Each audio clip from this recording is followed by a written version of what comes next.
शिवसेनेसह राष्ट्रवादी काँग्रेस आमदार अपात्रता प्रकरणी आज सर्वोच्च न्यायालयात सुनावणी। राष्ट्रवादी पक्ष आणि चिन्ह याबाबतची सुनावणी देखील आज होण्याची शक्यता।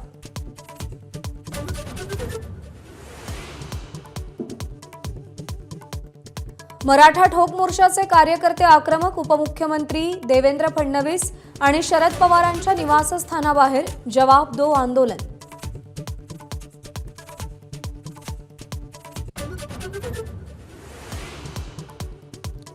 मराठवाड्यातील आमदारांच्या बैठकीनंतर आज मुंबई महानगरातील आमदारांची फडणवीसांसोबत बैठक।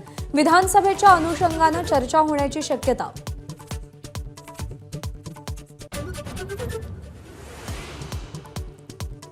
उद्धव ठाकरे आजपासून 3 दिवस दिल्ली दौऱ्यावर। उद्धव ठाकरे इंडिया आघाडीतल्या महत्त्वाच्या नेत्यांच्या भेटी घेणार। सोनिया गांधी आणि खरगेंना भेटणार।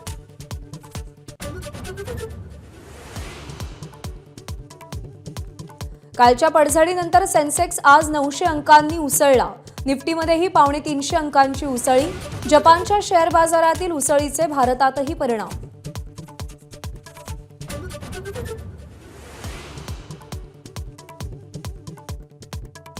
पुण्यामध्ये झिकाचा धोका वाढला। शहरामध्ये 26 गर्भवतींसह 66 रुग्ण।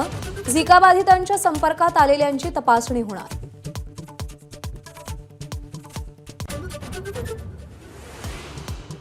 एसटी कर्मचाऱ्यांच्या आंदोलनाची मुख्यमंत्री एकनाथ शिंदेंकडून दखल।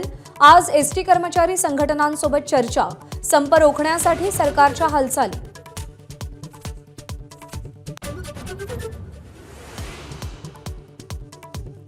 मराठवाड्यातील इनाम जमिनीची वर्गवारी बदलण्यास विश्व हिंदू परिषदेचा विरोध।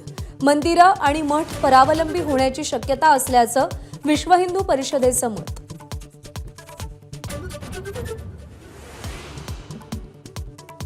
बांगलादेशबाबत सर्वपक्षीय बैठक। 12 ते 13 हजार भारतीय बांगलादेशात अडकल्याची माहिती।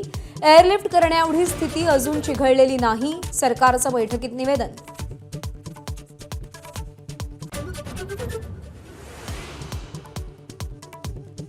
बांगलादेशच्या माजी पंतप्रधान शेख हसीना अजूनही भारताच्या हिंडन एअरबेसवरच।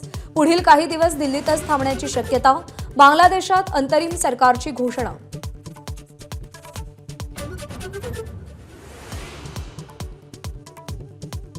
पॅरिस ऑलिम्पिकमध्ये आज भारतासाठी महत्त्वाचा दिवस। हॉकीच्या सेमीफायनलमध्ये भारत जर्मनी आमने सामने, तर भालाफेकपटू नीरज चोप्रा पात्रता फेरीसाठी मैदानात। एबीपी माझा, उघडा डोळे बघा नीट।